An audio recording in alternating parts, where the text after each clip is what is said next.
Bonjour à tous, bien-aimés, je voudrais partager avec vous quelques pensées autour de ce que Dieu veut dans vos vies. Ce que Dieu veut dans vos vies, c'est dans ma vie, c'est une transformation profonde, une guérison profonde.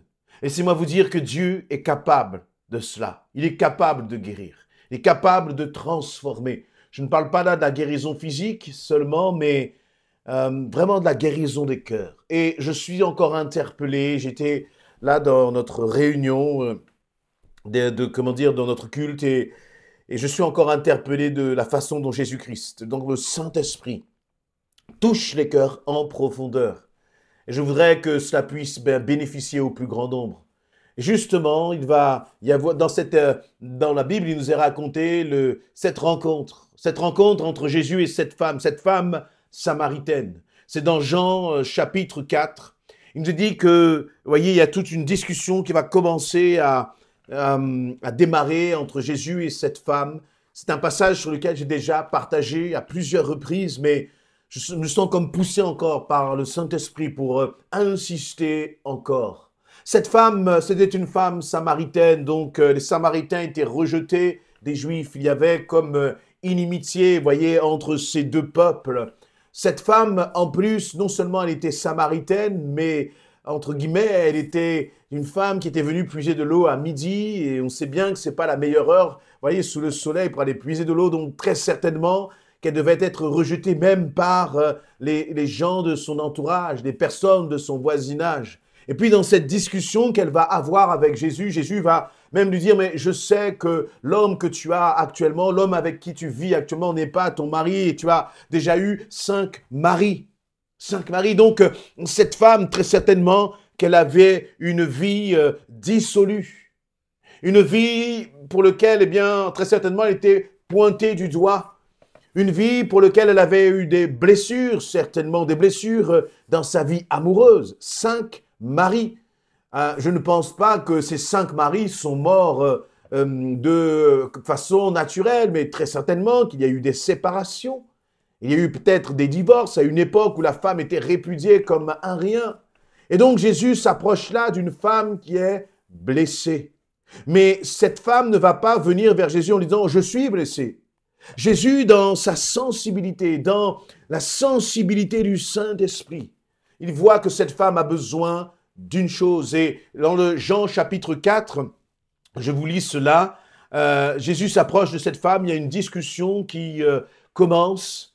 Jésus va dire à cette femme au verset 10, je ne vais pas tout lire, mais vous pourrez prendre le temps de le lire, va dire à cette femme, si tu savais quel don Dieu veut te faire, et si tu savais qui est celui qui te demande à boire, c'est toi qui aurais demandé à boire, et il t'aurait donné de l'eau vive. Et plus tard, au verset 13, Jésus va lui dire, celui qui boit de cette eau, reprit Jésus, aura de nouveau soif. Mais celui qui boira de l'eau que je lui donnerai n'aura plus jamais soif.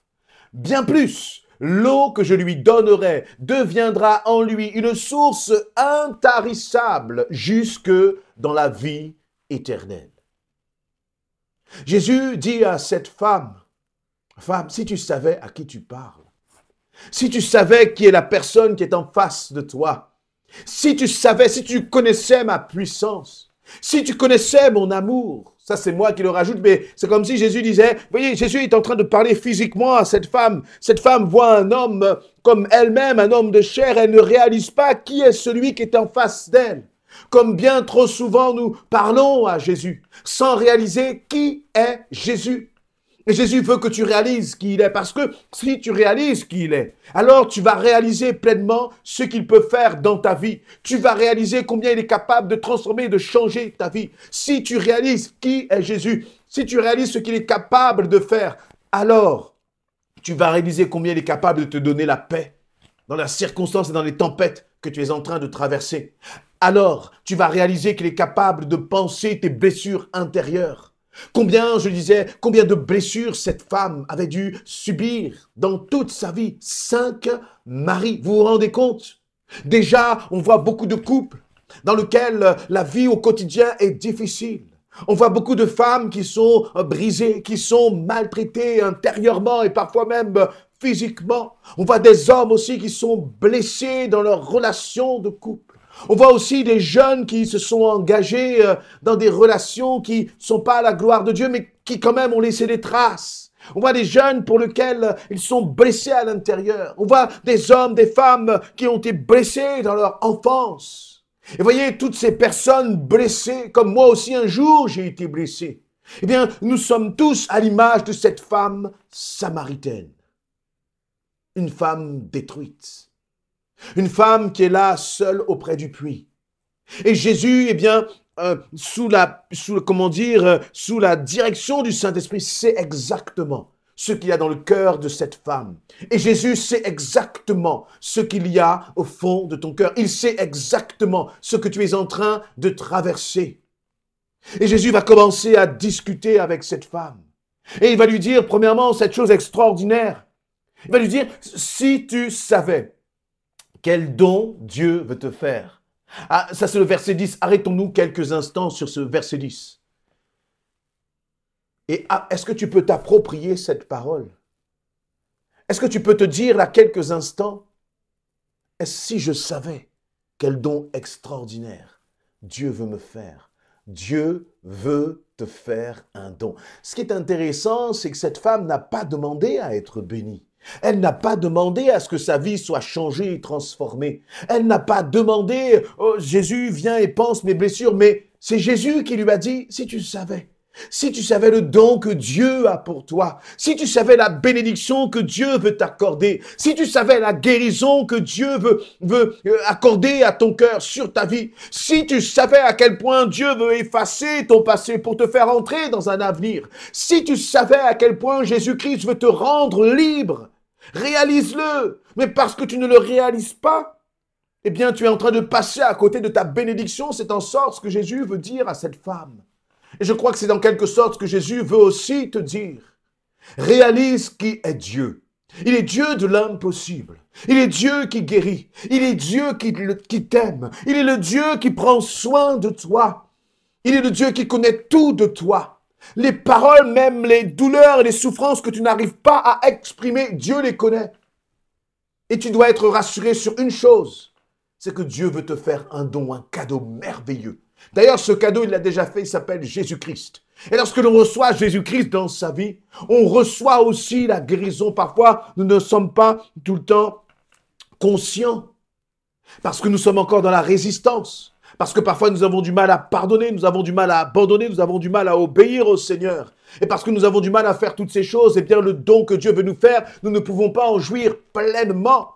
Mais laisse-moi te dire que quel que soit ce que tu traverses, Dieu a pour toi un cadeau merveilleux. Un cadeau qu'il veut te faire. Et j'aime cette expression. Jésus dit, si tu savais quel don Dieu veut te faire. Ce n'est pas un cadeau que tu as à mendier. Ce n'est pas un cadeau que tu as à mériter. C'est un cadeau que Dieu veut te faire. C'est comme si Dieu pousse ce cadeau dans tes bras afin que tu le reçoives.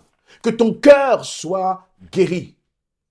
Et Jésus va ensuite continuer. Il disait, mais si tu réalises qu'il y a celui qui te demande à boire, c'est toi qui aurais demandé à boire et il t'aurait donné de l'eau vive. Cette femme, elle vient au puits. Et Jésus est en train de lui dire, mais ce puits-là, il faudra que tu viennes à ce puits à chaque fois. À chaque fois, voyez, si je prends ça au sens figuré, dans le sens spirituel, ça veut dire que tu as des blessures et tu essaies de combler tes blessures par toutes sortes de stratagèmes, par toutes sortes de distractions. Tu essaies de combler tes blessures par un homme, par une femme, par des loisirs, par le sport, par je ne sais quoi d'autre, même parfois par des choses qui détruisent ta vie. Et Jésus est en train de te dire, mais arrête de puiser à ces sources amères. Arrête de puiser à ces sources qui ne mènent nulle part, mais viens à moi, te dit Jésus-Christ. Et si tu viens à moi, si tu viens puiser en moi, si tu fais ce que je te demande de faire, te dit Jésus, alors tu n'auras plus jamais soif.